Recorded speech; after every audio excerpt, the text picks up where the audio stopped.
Hello guys! Nakapakain na ba kayo ng suam na itlog? Sa amin, sa Mindoro, suam ang tawag dyan. Turuan ko kayo ha.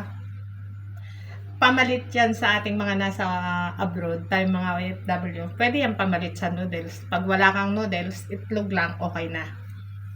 Ilagay ka ng tubig, plus isang buti lang na bawang. Basta isang bote lang na bawang ilagay nyo, okay na yan. Tapos, lagyan nyo lang kaunting paminta para mas malasa. Okay na yan. Tayo mga OFW, pagka walang makain sa umaga, di ba? Kailangan natin gumawa ng paraan para may maalmusal. Alam ko naman na sa ating mga amo, hindi nawawala ang itlog at saka ganto. Kaya solve na tayo dyan sa suam na itlog. Malimit ko yung lutuin dito ha, kasi hindi nga ako kumakain masyado ng noodles dahil nang mas mabilis maka-UTI. Lagyan nyo ng isang Maggi Cubes. Maggi Cubes. Hello, baka naman. Pero sayaan nyo lang silang kumulo ng kumulo hanggang maluto yung bawang. Kailangan mo kasi maluto yung bawang.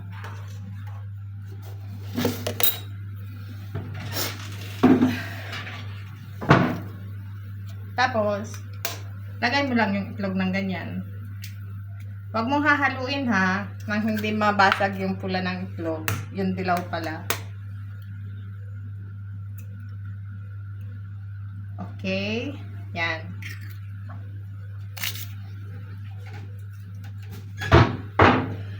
Sa Mindoro kasi, ganyan lang talaga yung suam na itlog, bawang, paminta, saka itlog. Okay na.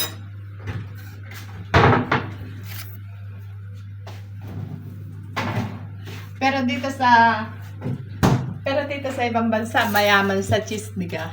Yung cheese abyad. White cheese. Pero sa Arabic, cheese abyad ito. Kung maraming cheese ang inyong madam, samahan nyo ng cheese. Jeb na beda, ang tawag nila dyan. Mas masarap yan pag may jeb na. Hindi yung talagang itlog lang. So, may makakain kayong iba. Hindi naman kasi natutunaw itong jeb na beda. Pero, masarap siya pagka nakalahok sa ano. Pag nakalahok sa ganyan suam na itlog. Masarap siya. Lagi kong ginagawa to. Kaya ako'y libre sa UTI. Ganyan lang. Tapos hayaan nyo siyang kumulo ng kumulo. Okay na yan. Hindi nyo kailangan lagyan ng asin. Kasi yung isang Maggi Cubes ay sapat na 2 itlog.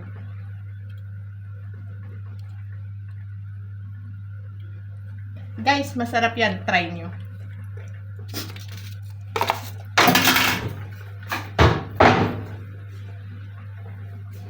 Diba? Pag wala tayong makain, okay na yan. Kasi, pagka may 2 itlog ka na sinuam, tapos may cheese, may isa kang kubos. Pero hindi ako kumakain ng kubos kasi sa umaga. Kaya, ganyan lang oh. Kaya, yan lang siyang kumulo ng kumulo para yung bawang ay maluto. Hindi kasi masarap ang bawang pag hindi luto. At saka para malutong maigi yung itlog.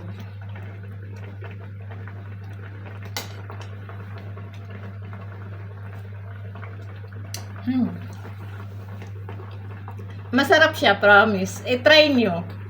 Ito ang karaniwan kong ginagawa. Patok yan sa mga OFW yung katulad ko na hindi binibilhan ng amo ng noodles. Kasi maraming amo ang hindi nagpapakain ng noodles sa katulong. Isa na dyan ang amo ko dati.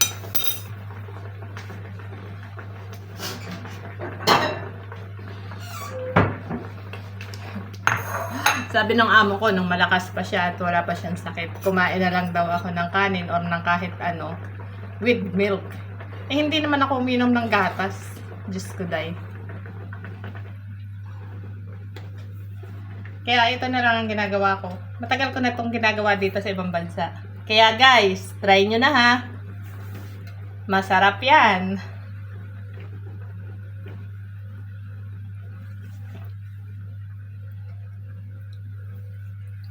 Ang tawag dito is sinuam na itlog. Promise, masarap. May ibang tao na naglalagay ng luya. Pero hindi ako naglalagay ng luya as in. Yan. Yun lang. Thank you. Good morning.